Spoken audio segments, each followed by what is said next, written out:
Halo guys, kembali lagi di channel Agus Christian. Kali ini di sesi podcast DBS, jadi DBC.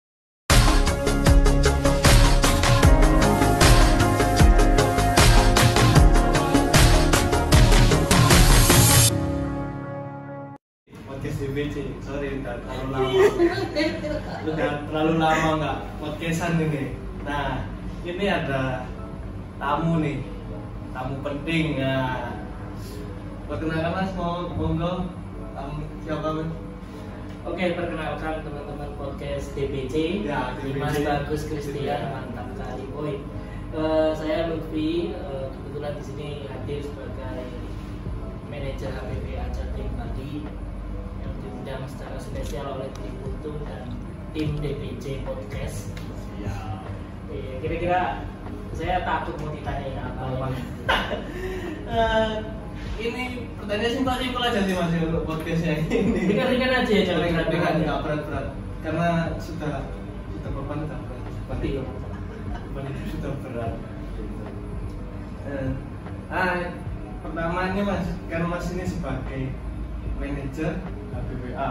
HPBA itu himpunan bengkel binaan Astra. Binaan YDBA. Oh, binaan YDBA.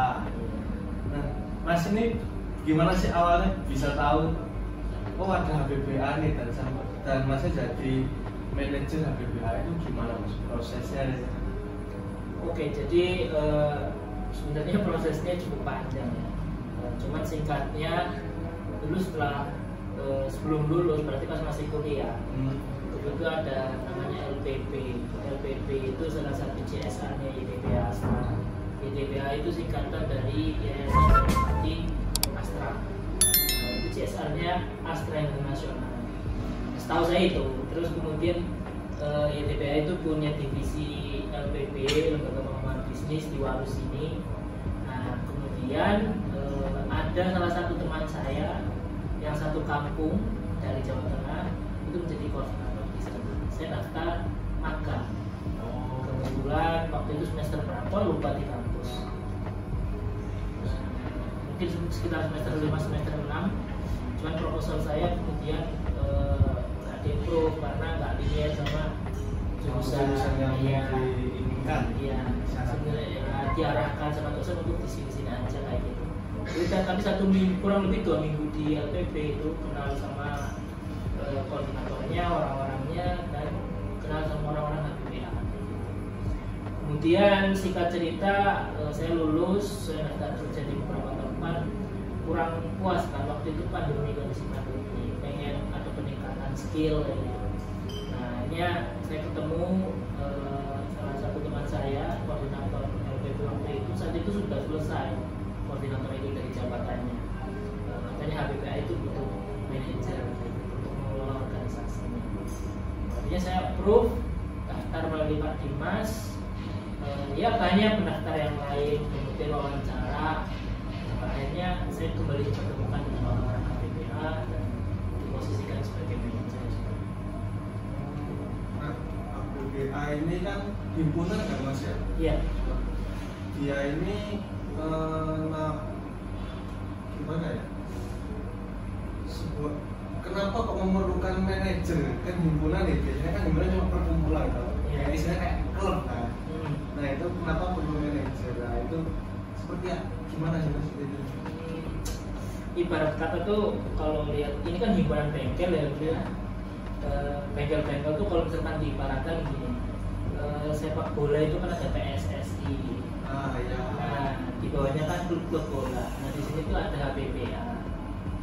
HPBA itu organisasinya kan butuh pengelola di situ. Manajer kan pengelola di situ yang mengatur administrasinya, keuangan, kegiatan.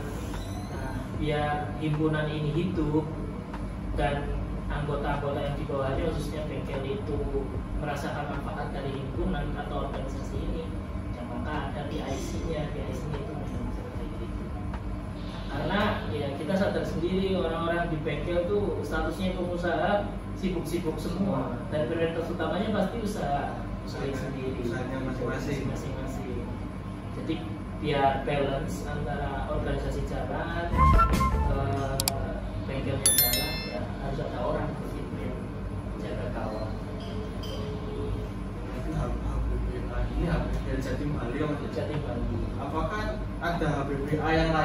kan setahu saya nih, kan saya juga di bagian auto service kan mas. Nah itu BPA Jatim Bali. Siapa tahu kalau nanti ke regionnya Pak, ke region ini mungkin Jawa Tengah atau Jawa Barat itu ada BPA-nya sendiri atau gimana? Setahu saya yang resmi ada BPA-nya itu Jatim Bali, Banyumas. Banyumas ini karesidenan, jadi nggak cuma Banyumas saja, ada di situ Kebumen dan Cilacap itu gabungnya BPA Banyumas. Kemudian ada BPA Jogja Solo, BPA Jabodetabek. Selain itu di luar pulau mungkin ada, cuman saya kurang tahu. Itu berarti mungkin kayak ada agenda sendiri apa namanya, jadi yang BPA jadi satu nih, BPA Jabodetabek ngumpul, BPA jadi satu, biar kayak saya kan nggak mungkin cara maksudnya jadi balik jadi biasa ini Jabodetabek. Ada kegiatannya itu mungkin sekitar 4 tahunan sekali ya. Itu acaranya musyawarah nasional sekalian pemilihan ketua umum BPA nasional kayak gitu. Iya. Cuma memang hanya lingkupnya hanya koordinasi aja, untuk kegiatan-kegiatan itu memang intens yang di wilayah-wilayah itu.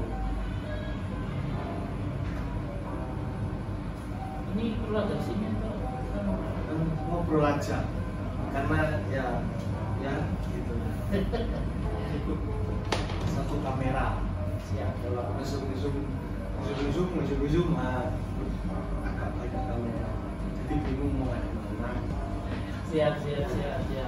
Berarti masnya di HBPA ini kalau udah 2 tahun, kira-kira udah 2 tahun yang Udah 1 tahun setengah lebih. 1 tahun setengah lebih. Mau 2 tahun ini lah, 2 tahun ini. Oh iya, kalau program kerjama itu rahasia. Gak rahasia sih, jadi ya sebenarnya mirip organisasi kalau ya kita lebih, karena ini organisasi non profit ya, kita ada kegiatan ya. Oh iya, menyinggung apa organisasi apa gimana, non profit nah itu mungkin mas tahu bedanya apa sih mas, kayak organisasi profit sama non profit itu menurut mas Ufi sendiri? Oke, mungkin ini definisinya saya kurang paham ya. Cuma kalau misalkan secara kontekstual, kalau non profit itu berarti kita organisasi yang tujuannya itu bukan mencari laba atau untung secara materi. Organisasi tetap tuh harus ada bensinnya, dalam artian uang untuk menjalankan kegiatan, tapi bukan untuk jualan, bukan untuk yang sifatnya kita iuran buat modal jualan, enggak Kayak usaha ya, enggak, tapi lebih ke arah untuk kegiatan yang manfaatnya bisa dirasakan oleh semua anggota. Itu kalau non profit. Kalau profit berarti organisasinya tujuannya, goalsnya itu mencari laba gitu. Ya asosiasi banyak kayak gitu, untuk jaringan bisnis kayak gitu kan. Ini organisasi profit biar komunitas kita semakin kuat, ya, jaringan kita semakin kuat, nggak ada monopoli, nggak ada apa, kita harus bikin organisasi. Itu biasanya yang organisasi profit.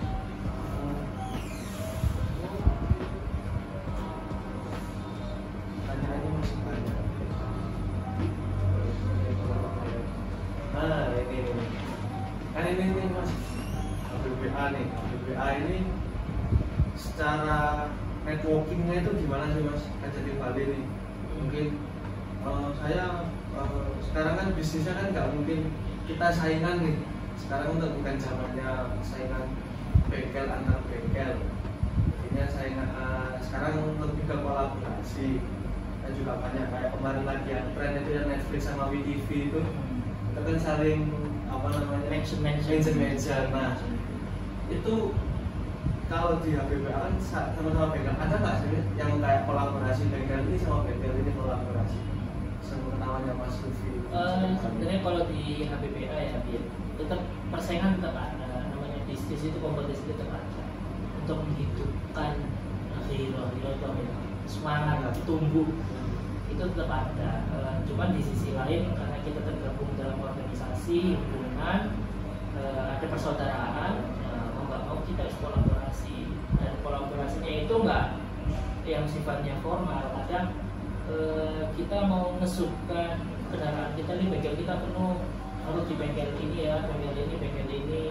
Oh, kita kehabisan salah satu part kayak gitu kan. Ternyata di bengkel ini tuh ada, jadi kita ambil dulu, bayarin nanti ya kayak gitu. Nah, kolaborasi seperti itu kadang saling membina, saling memberikan saran, memberikan kritik. Kalau kita nggak kenal kan nggak mungkin memberikan saran kritik kayak gitu. Nah, ya kolaborasi seperti itu. Mungkin sisanya biasanya kolaborasinya dalam bentuk pelatihan kayak kita berbengkel. Ayo bengkel yang mau bikin pelatihan teknikal apa gitu kan, kita ikut. Berarti HBBA ini kayak semacam wadah ya Mas ya? Ya, wadah dari beberapa owner bengkel ini mungkin bengkelnya ini lebih maju gitu ya, kolaborasi. Iya, benar. Oke. Karena kalau nggak kolaborasi ya mahal. Ya. Kalau melakukan sesuatu hal harus biaya mandiri. Tapi kalau bareng-bareng kan harusnya kita bayar contoh 10 juta di awal kan ternyata bisa loh 2 juta, 3 juta kita bareng-bareng. Oh ya udah, kolaborasi aja seperti itu. Berarti masuk ke aspek manusia. Manusia ini adalah makhluk sosial, nggak bisa hidup sendiri kan. Nah, iya. Jadi manusia itu makhluk sosial. Kalau berdiri sendiri malah bisa. Harus ada, nggak bisa egonya tinggi masing-masing. Ya sebenarnya bisa sendiri, cuma nggak bakal bertahan. Mungkin larinya lebih kencang, cuman ego kita yang namanya manusia ya, kita pengennya dapat sendiri, menang banyak. Tapi untuk bisa bertahan itu kita butuh gandengan tangan yang kuat. Semakin tinggi kita kan semakin anginnya semakin tinggi pohon semakin besar anginnya. Tapi kalau terbuat jatuh buahnya itu. Oke, sekian podcast kali ini Mas. Siapa? Nanti ada sesi kedua tentang HBBA itu kayak gimana. Terus ini kan tadi cuma si kulit-kulitnya nih. HBBA itu seperti apa? Asal-usulnya HBBA itu dari mana, dari gimana ya? Nah, itu nanti kita kupas ke episode. Bye, Sobat Martiono.